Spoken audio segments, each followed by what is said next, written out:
everyone, it's time for your Tuesday Daily Trucker News Update. I'm Isela Rios. And I'm Carlin Stafford. We have a lot of news today to cover, including how much money is up for grabs for infrastructure projects through the DOT, which important item is now in short supply, and how it's impacting manufacturers, and why a Texas company is being required to refund truck drivers in Iowa. So let's get trucking.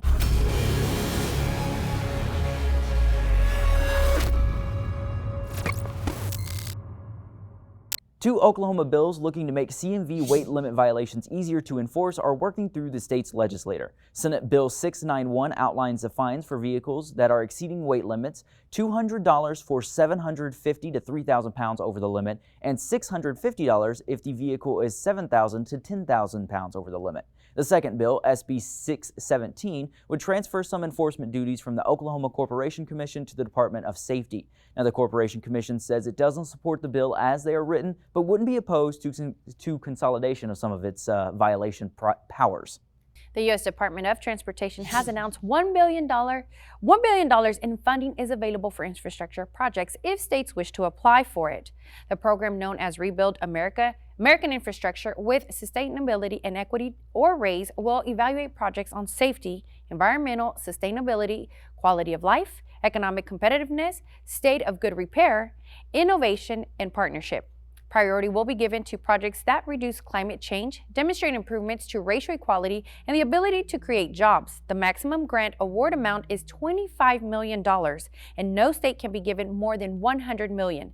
The DOT plans to host webinars to help states through the application process and answer any questions or concerns. So that is a good reminder to, if you think that, maybe there's a stretch of road you travel way more frequently than others and you think that it needs some repair, get some word into your state legislators and your state lawmakers to try and get some of that federal money. You're making me think. Exactly. We have plenty of them. Here in Oklahoma, that we do. So make sure you guys get involved in that process, because that's how things change. And of course, with $1 billion up for grabs, every state should be at least applying for it. You may not get it, but at least apply for those grants. Speak now, forever hold your peace. Exactly. Now, we know vehicle manufacturers are struggling right now thanks to the pandemic and, of course, that global chip shortage. But now we could throw another wrench in the system, a rubber shortage. What's causing that? Well, disrupted shipping and supply lines, stockpiling by China, and a leaf disease. As a result, prices are on the rise, and many auto suppliers are trying to secure their own stockpile before it gets worse. And it would seem this rubber shortage could last a while. The tree that is used to make rubber actually doesn't mature for 7 years. Volvo Trucks North America has made its first double-digit order of zero-emission battery electric Class 8 trucks. The company will lease 14 VNR electric day cabs to a Southern California food distributor, Quality Customs Distribution. The leases and charging infrastructure will cost about the same as diesel-powered rigs, thanks to a almost $4 million grant to Volvo from the Mobile Source Air Pollution Reduction Inland Port Program. QCD will use the trucks for the last-mile delivery routes in Riverside and San Bernardino counties and are based out of Fontana.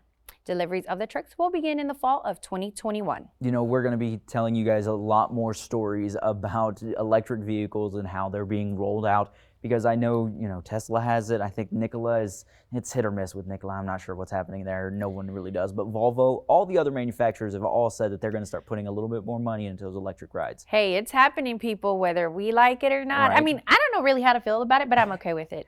As long as they can figure out some of the things that come with electric vehicles, then hey, I'm all on board, because change is inevitable. But hey, if you have something to say about it, let us know, because we love to hear from you guys just as much as we like to talk. So yes, keep it up. As long as they don't start flying just yet. I'm not ready for that one. Well, another scammer has been caught and forced to return money they stole from truck drivers. Texas-based Compliance Processing Group, LLC, of Frisco, sent past due notices to Iowa truck drivers, telling them they must contact the company immediately or face fines up to $10,000.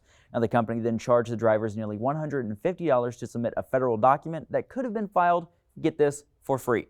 The company is now offering full refunds for any Iowa driver who requests one within a year. So check this out. Trucking and transportation companies can now have access to 24/7 on-demand telehealth programs thanks to a partnership between MD and the Healthy Transportation Foundation. Companies who are members of the HTF can sign on for the program and have access to the virtual primary care services it provides, which includes care for common injuries and illnesses via computer, app, or phone. That is really cool there. I know that a lot of people have really taken advantage of the telehealth aspect, And it really helps for those, small, kind of easy to diagnose things. Now, of course, if you have like something very serious, they want to see you in person, but those telehealth they do come in appointments handy. come in handy. They come in handy, and I mean, for our drivers that are on the road for the most part of their time, you don't have time to run to the doctor's office, but it's something quick, and they can take care of you right there and then within a few minutes. I think it works great. Exactly, and it's quick. And as we know with our drivers, time is money. That's right. Well, that does it for today's update. Be sure to tune in tomorrow for all that trucking news you need.